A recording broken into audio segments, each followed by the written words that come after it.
Emily and I just played the Lord of the Rings Duel for Middle-earth. Wow. And we've got some things to share. But the first thing I want to point out is which of us are a Lord of the Rings fan. Emily Is not. I'm the traitor amongst us. I am a fan, but not like a crazy fan. I mean, there's people, particularly in the board game hobby, there's people who are uber fan. I mean, hence that they've made a game, and not just this game, but many games surrounding Lord of the Rings. This one, if you're not familiar, is Seven Wonders Duel sort of reimagined and rethemed, but it is not just a retheme with a new skin. Yes. They've definitely put a lot of thought into changing this game, and I think mechanically makes a lot of sense with the theme that they've got going on. So we'll talk about if you're a fan of Lord of the Rings, if you'd like this, or if you're not a fan, but you like Seven Wonders Duel, and you were like, would I even still like this game, or even if you're though somewhere, it's Lord of the Rings? Yeah, or maybe you're somewhere in the middle of that. But just to give you a brief overview, you're going to be, there's a network of cards out here. You're going to be taking a card from the available row, if you will, any face-up card that doesn't have a card laying on it, and you can take it and play it if you can pay for it with your resources or skills, rather, in this game, or money, or you can discard it for money, or in this game, there's going to be these landmark tiles. These are Emily's, these are mine. There was one left. And you're going to be able to, instead of taking a card, just build one of these, but it is pretty costly. It takes a lot of skills to do that. But that's what you're doing in the game, and you're working up your way through that network. 3 different rounds or eras in Seven Wonders terms. In this, they are effectively the themes of the books. The Fellowship of the Ring, kind of like the Two Towers, and then Return of the King. Which, as a fan, or someone at least somewhat versed in the property, that is very cool. I'm going to say, I didn't watch all 3 movies. I just watched the first 2. And I fell asleep many first 2? times. Yes. Oh, wow. Because I wanted to give it more of a chance after the first one. I was like, what happened? Nothing happened. There's nothing going on in this. Oh my gosh, the comments. I can hear the comments coming in now. But I never watched the third. So as we're playing this game, David is telling me more color as to what is happening. And I actually think I like the property more now that I've played this than I did after watching way too many hours of my life watching those movies. Is it because we played this or because of my awesome explanation, my flavorful description? No, it's not that. I don't know if it's that, but I was hoping. Anyway, that's what you're doing in this game, and it follows that theme. But to take that a step further, the mechanics and some of the different conditions, the win conditions, have been adjusted quite a bit, also to capture that theme. What are the win conditions in this game? Well, I'm going to start with the cool one. This is the one that has the cool component. It's the one that is extraordinarily thematic. And that is this. One of us is going to play the forces of Sauron. They're going to have the Nazgul that are going up this track trying to catch Sam and Frodo, the Fellowship of the Ring. The other is the Fellowship of the Ring. And you're going to move the bigger piece, and you'll see they move along with you to stay the same distance, to try to get to Mount Doom. If Sam and Frodo get to Mount Doom, Fellowship wins. If the Nazgul ever catches Sam and Frodo, they win. That's just one of the win conditions, and it is a very cool mechanical and very, it's got this transparent plastic thing. It's a nice touch. Yeah, and even if you don't understand any of the Lord of the Ring terms that David is throwing out here, you're basically just trying to catch up to this guy, they're trying to catch up to this guy, and whoever catches up first wins. It feels like you're my interpreter. When you're talking, I'm like, the Nazgul? Okay, all right. That's just one win condition. Another win condition, this is probably more straightforward. Like Science and Seven Wonders Duel, you've got the races of Middle-earth. The green cards, all of those represent the different races. As soon as someone has 6 different of the green card symbols, they will win the game as well. They've got the support of everybody, so they're good. Plus, just like Science, but also kind of combined with the Pantheon powers, the expansion for Seven Wonders, when you collect a pair of the same or 3 different ones, you're able to interact with these tokens by taking a couple, looking at them, keeping one. Those are all really interesting powers that you can have going on. Some of them are immediate, some of them are ongoing.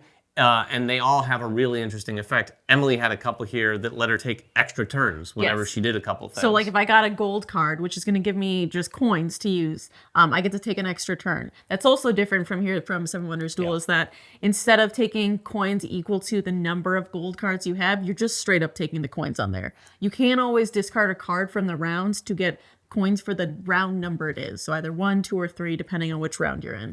Yeah, and then the other thing to win is this map out here. This is kind of, well, not kind of, it's very much like the military aspect of Seven Wonders. But in Seven Wonders Duel, it's just like a tug of war that's going back and forth. This, you've got a much more thematic representation of a map where you're putting troops out and building towers. You're building towers by taking these landmark tiles. Almost all of these, except for this one here, are going to let you put a tower out into a specific area. What you're trying to get is presence out here. Towers can't be messed with. They are there. There is a couple... With few exceptions. There are a couple exceptions, but generally speaking, they won't enter conflict. The troops, however, every time they interact with each other in one of those spaces, a conflict will happen. And effectively, that's just very deterministic, whittled down until there's one left. Yep. Or none left on the other side.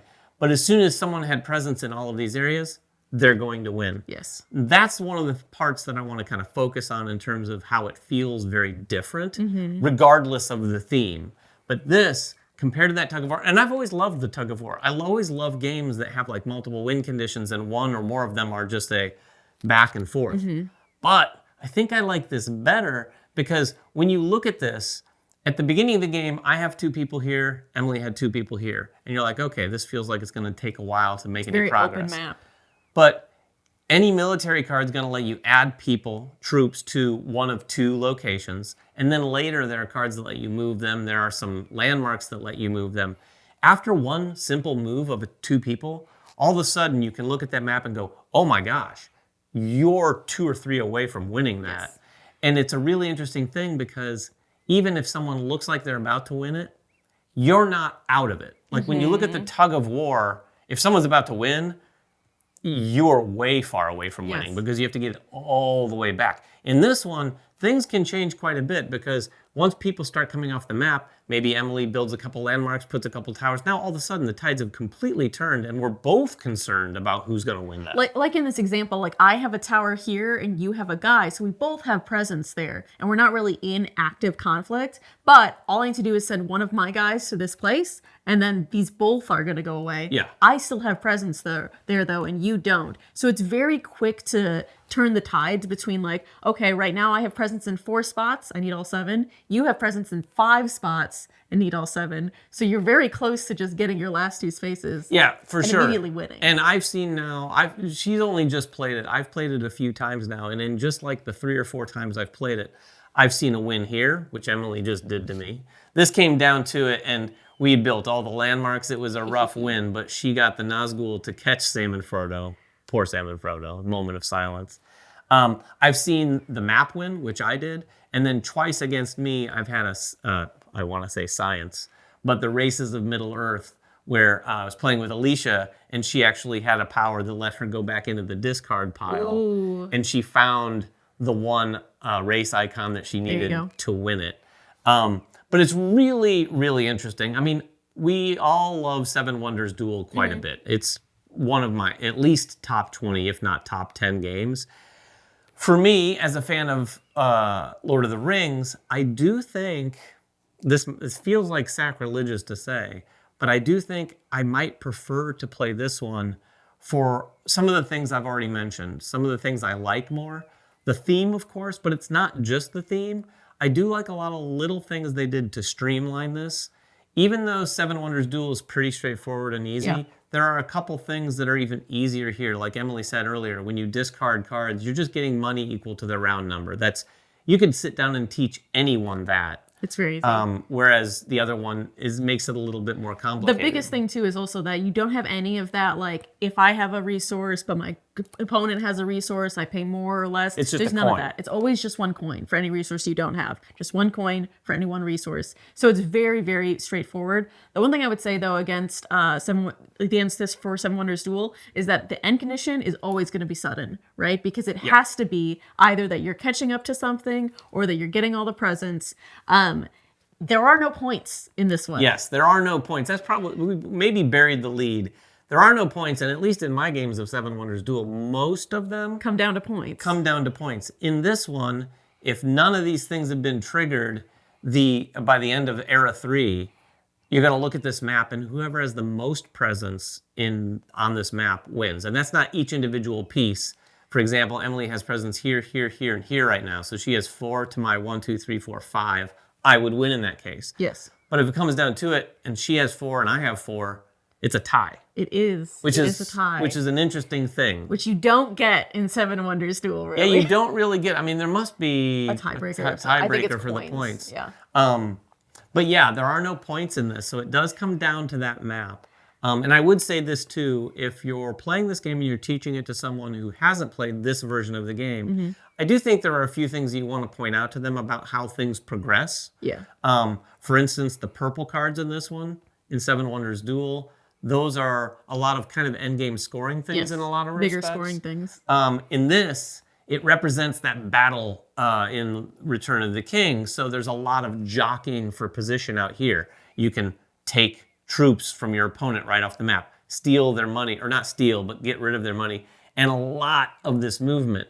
In the first 2 eras, you're kind of putting people out with the military cards. In this era, you're moving them around. And like I said earlier, a couple movements can just go, boom, I won. Yes. It's very quick. There was a moment where you thought you won, actually. And we forgot that the guys are going to cancel each other out. Yeah. So. Oh, man. I thought it was literally like 1 or 2 cards before you ended up winning. I would say if your favorite part of Seven Wonders Duel is that part where you got that gotcha moment and then you like suddenly win the game, this is better for you. And I think you'd like this game better. That's not my favorite part of it. Since I already own Seven Wonders Duel, I probably wouldn't go out and replace it with this. That's fair. But if someone asked, did I want to play? I'd say, yes, I would. Now, on the flip side, if you're a fan of Seven Wonders Duel, and if you're a fan of Lord of the Rings, it's a no-brainer for you. It's a no-brainer. I'm sure you probably already know that if you fall into those 2 categories. But if you're afraid of Lord of the Rings and the people who are very fanatic about it, I'm sorry if you're one of them, you would still like this game, I would say. Yes, it's a really, really good game. It's really streamlined. Solid bones from being built on the shoulders of Seven Wonders Duel. Not to mention, I think this is a little bit more accessible based on the things that we were talking about in terms of the streamlined nature. But if you have any questions about it after all of that... Or tell me why I should like Lord of the Rings. Oh my gosh, you just invited more comments than we've ever had in a video. I just don't get it. Please let her know why she should like Lord of the Rings. And to be fair, it's not for everybody. And the movies are long. She didn't even watch the extended versions, which I too wouldn't recommend. Like, I like the theatrical releases. Or better, if you have any comments or questions about the game, we'd love to talk to you about that as well. No. Tell her she should like Lord of the Rings. Anyway, whatever you want to say, get down in the comments and let us know. Until next time, make sure everyone has fun at the table, and we'll see you then.